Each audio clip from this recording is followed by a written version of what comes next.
আসসালামু আলাইকুম। বৃষ্টির শব্দ শুনে নিশ্চয়ই বুঝতে পারছেন যে হ্যাঁ, এখনো বেশ ভালোই বৃষ্টি পড়ছে। আর এই বৃষ্টির দিনে খিচুড়ি রান্না করব না তা তো হয় না।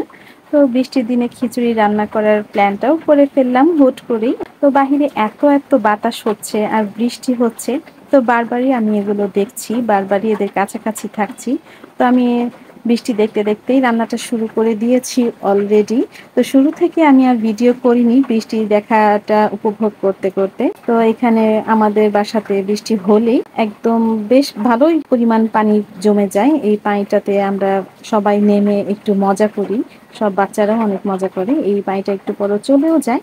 তো এই তো আমি ১ম এ মুরগিটা রান্না করে নিয়েছি। তারপরে আমি এখানে চাল আর মুগ ডাল, মসুরির ডাল ২ ধরনের ডালই দিয়ে দিয়েছি। একটু ভাজা করে তারপরে এখানে আমি পরিমাণ মতো পানি দিয়ে দিয়েছি। যেরকমভাবে সবসময় মাংস রান্না করা হয় সেরকমভাবেই করেছি। তারপরে তো এখানে এখন সিদ্ধ হবে। এজন্য আস্তে জালে বসিয়ে রেখেছি। তারপরে বৃষ্টি উপভোগ করছি। আর এই তো হয়ে গেল সেই মজাদার বৃষ্টির দিনের খিচুড়ি।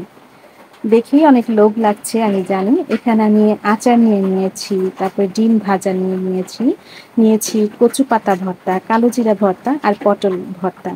তো এই তো এখন এনজয় করি। আপনারা ভালো থাকবেন।